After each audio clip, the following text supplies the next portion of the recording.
व्रत करती थी, किंतु एक दिन उसके बेटे का नंबर आया तो उस बुढ़िया माई ने अपने बेटे को चौथ माता के आंखें व सुपारी देकर कहा कि जब तुम आवा में बैठो तो इनको तुम्हारे चारों ओर बखेर देना।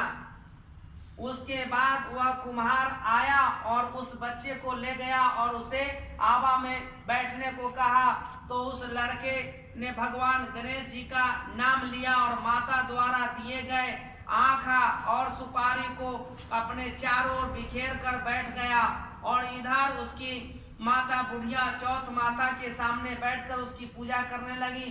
पहले कुम्हार का आवा पकने में कई दिन लगते थे, किंतु इस बार एक ही दिन में कुम्हार का आवा पक गया। यह देखकर तो कुम्हार घबरा गया और इस बात की राजा से शिकायत करी।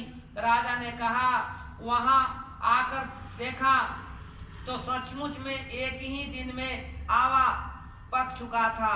तब बुढ़िया को बुलाकर लाए और कहा कि तुमने क्या जादू टोना किया है जिससे यह आवा एक ही दिन में पक गया। बुढ़िया ने जवाब दिया कि मैंने तो कुछ नहीं किया, बस अपने बेटे को चौथ माता के आंखें बखेर कर बैठने के लिए कहा था। उसके बाद उस आवा को बाहर निकाल कर देखा तो बुढ़िया का बेटा जिंदा एवं सुरक्षित था।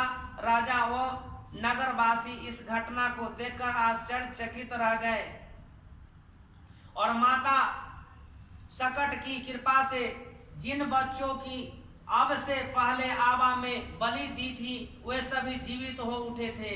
यह देखकर पूरे नगरवासी बड़े ही प्रसन्न हुए और उसी दिन से पूरे नगर में चौथ माता का व्रत का उत्सव मनाने लगे। तो दोस्तों, आप भी सच्चे भाव से चौथ माता का व्रत करोगे तो माता रानी आपकी सभी मनोकामनाएं पूर्ण करेगी।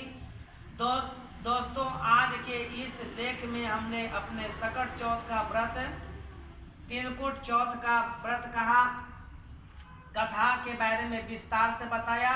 यदि आपको हमारे द्वारा बताई हुई जानकारी पसंद आई तो लाइक करें।